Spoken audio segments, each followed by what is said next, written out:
So in the last video about innocent flower, look like the innocent flower with a serpent under it, we talked about how corruption is an internal process and how malevolence can be concealed.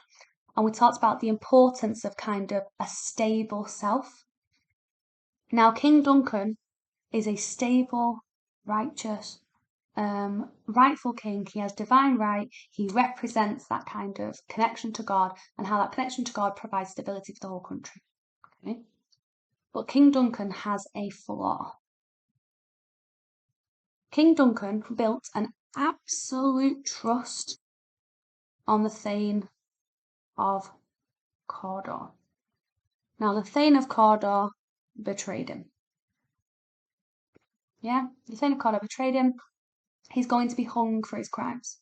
They need a new Thane of Cawdor. The new Thane of Cawdor is Macbeth. Equally an issue because we know, through dramatic irony, we know something that King Duncan doesn't. We know that Macbeth will betray him, or is wanting to betray him. So King Duncan built, like a wall, he built an absolute trust. He crafted, created over time. That's the sign of a good leader, building trust with people, but he built an absolute trust, unbreakable.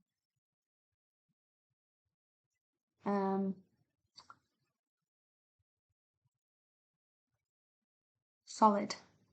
A solid trust, an unbreakable trust.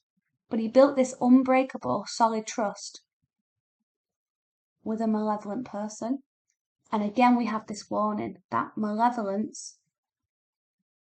can be concealed. That corruption infects our mind and soul. Yeah, and that we should resist internally. Which is why Banquo resists the power of the witches. Yeah, he resists it. He does not yield. And what I think is really, really interesting is just before Banquo's death, there is a lot of light imagery.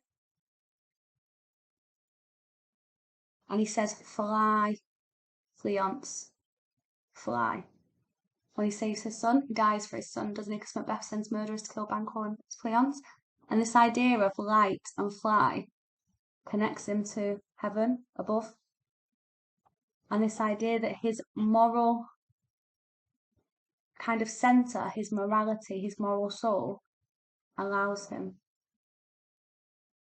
to resist. And we know that Banquo, the real Banquo, was descended from King James. So again, this promotes the legitimacy of King James. Okay? So that's kind of the big idea at the start of the play. It's all about kind of, we watch very physically the destabilizing power of corruption.